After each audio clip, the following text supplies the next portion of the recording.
बिस्मिल्लाहिर्रहमानिर्रहीम। बोलते कालम के साथ मैं आमिर रज़ा खान। और अफ़गान तालिबान के पास कौन कौन सा असला है, ये है मेरे आज के बोलते कालम का मौजू। इस पर एक इंटरनेशनल मीडिया की स्टोरी है जिसने ये बताया है कि तालिबान फ़ौज के पास या तालिबान गिरोह के पास कौन कौन सा असला है और उसको कैसे कैसे इस्तेमाल किया जा सकता है, किस किस मुल्क से का ये असला है और इसको कैसे इस्तेमाल किया जाता है, कितना असला है, ये पूरी डिटेल जो है उस रिपोर्ट में शामिल है। और ये रिपोर्ट जो है सिर्फ तसव्वुराती बातों पर नहीं है, बल्कि एक अफ़गान अमूर के माहिर और साबिक वजारत दाखिला के अहम ऑफिसर बिस्मिल्लाह तबान जो हैं वो उसके समझे कि रावी तो नहीं कहेंगे, लेकिन ये उसके उस मजमून के अंदर करैक्टर हैं जो कि वो तमाम तफसीलात बताते हैं कि कौन कौन सा असला अफ़गान तालिबान के पास मौजूद है और उसको वो कैसे इस्तेमाल करेंगे। ये देखें, सबसे बड़ी बात तो यह है कि दुनिया की दो सुपर पावर्स रूस और अमेरिका अफ़गानिस्तान में रहे हैं और भरपूर असले के साथ रहे हैं। ये वो असला है जो ज़मीनी तौर पर इस्तेमाल किया जाता है, यानी जिसको ज़मीन से मार किया जाता है। फ़ज़ाइया पर मैं अलग से एक व्लॉग करूँगा कि इनके पास फ़ज़ाइया में क्या क्या सलाहियतें मौजूद हैं और इसको ये कैसे इस्तेमाल कर सकते हैं। तालिबान के पास ब्लैक मार्केट का और लूट खसूट का बहुत बड़ा वाफर ज़हीरा मौजूद है। मैंने पिछले दिनों भी एक व्लॉग किया था जिसमें मैंने ये बात बताई थी कि इनके पास इन्होंने 5 लाख के करीब हथियार जो हैं दहशत गर्दों को दिए हैं। और ये भी एक इंटरनेशनल मीडिया की स्टोरी थी, यानी BBC की स्टोरी थी, जिसमें ये इस बात का इजहार किया गया था। और ये उसको बाद में डॉन ने भी पब्लिश किया कि ये ब्लैक मार्केट में या तो फ़रोख्त हुआ या तोहफे तहफ़ के तौर पर वॉरलॉर्ड्स ने आपस में बांट लिया, और ये एक बड़ी मकदार है। लेकिन अब ये जो बिस्मिल्लाह तबान साहब हैं, इनकी ज़ुबानी उन्होंने बताया है कि तालिबान अफवाज जो हैं, उन्होंने कहा सबसे इसका जो मरूफ हथियार है वो पीला बम है। पीला बम क्या है ये मैं आपको आखिर में बताऊंगा कि पीला बम ये किसको कहते हैं। और कहते हैं कि सबसे मौसर हथियार इनका ये है जिसको ये पीला बम कहते हैं। उनके मुताबिक हल्के और कम फासले तक मार करने वाले हथियार तालिबान के पास मौजूद हैं। अफ़गानिस्तान में 20 सालों तक अमेरिका के खसूसी इंस्पेक्टर जनरल बराए तमीर नौ ने 16 लाख हल्के हथियार अफ़गान फोर्सेस को दिए। इनमें कलाशनकोव थी, अमेरिकन M16 थी, M4, M29 यानी लाइट मशीन गन जो थी ये मौजूद थी, जो कि अफ़गान फोर्सेस को इसलिए दी गई कि वहाँ पर जो मुख्तलिफ़ गिरोह काम कर रहे थे मुख्तलिफ़ इलाक़ों में, मुख्तलिफ़ वॉरलॉर्ड जो थे वो तालिबान और अमेरिका के ख़िलाफ़ काम कर रहे थे, तो इन फोर्सेस को वो दिया गया। ये आप यूँ समझे कि अफ़गान हुकूमत जो मौजूद थी तालिबान से पहले, उसके पास जो सिक्योरिटी फोर्सेस थी यानी पुलिस और फ़ौज, उनको ये हथियार दिए गए थे। और इनकी टोटल मकदार जो है 16 लाख है।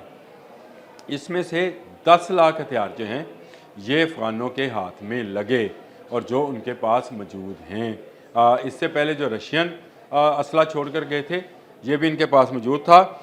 इसमें जो हैवी असला है जिसको ये तो लाइट असले की मैंने बात की थी, हैवी में इनके पास ये M2 पीका और M24 ये हैवी मशीन गन्स हैं। पहले लाइट मशीन गन्स की बात की थी। Grenade launcher 7 RPG 84 rocket launcher और एंटी टैंक मिसाइल मौजूद हैं। इनके बाद नाइट विजन चश्मे और लेज़र लाइट्स गने जो हैं, जो कि लेज़र के साथ निशाना बांधा जाता है। फिल्मों में अगर आपने देखी होंगी तो लेज़र के साथ जो निशाना बांधा जाता है ये इनके पास मौजूद हैं।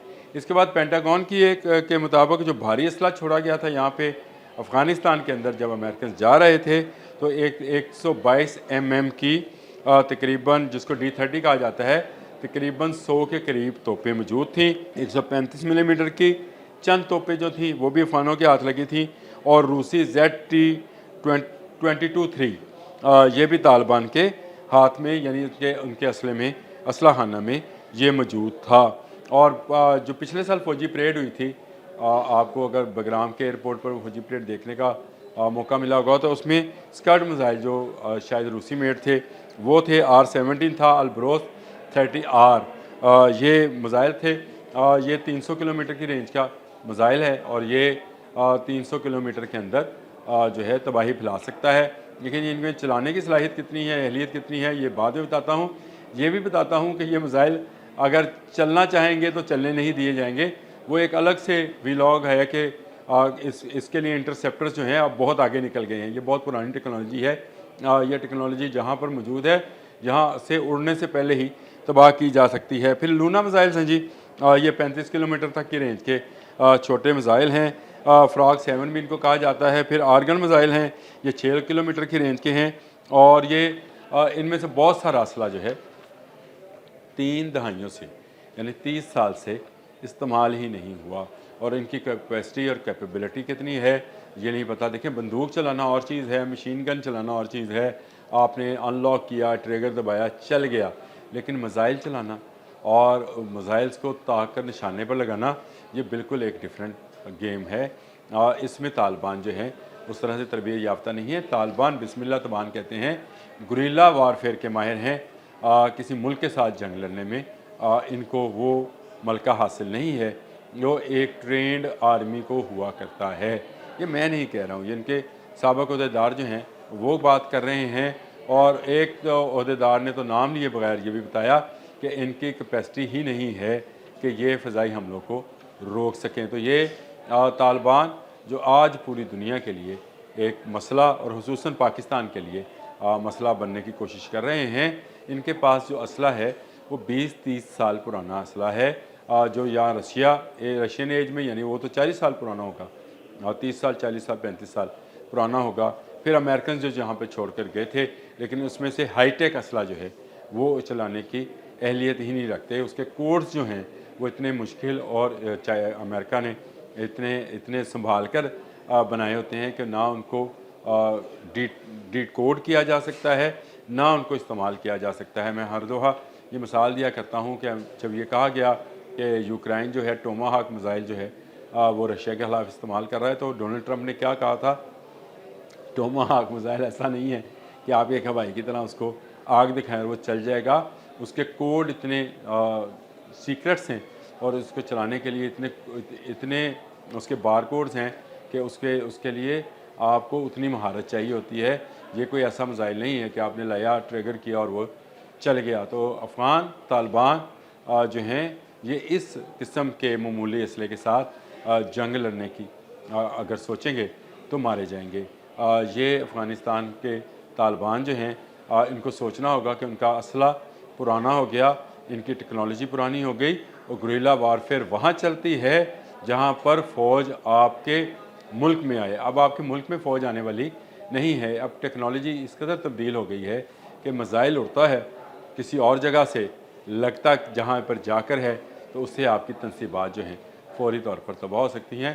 तालिबान को इस बात का अदराक होना चाहिए। शायद वो अभी भी उसी जहनीत पर कायम है जो वॉर लॉर्ड्स की जहनीत है।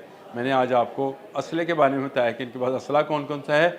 आने वाले दिनों में मैं आपको बताऊंगा कि एयरफोर्स में इनके पास क्या कुछ है और ये इनके जहाज़ जो हैं वो क्या किसी दूसरे मुल्क में तबाही फैला सकते हैं। इस पर फिर बात करेंगे। अब तक के लिए इतना ही। अल्लाह हाफ़िज़।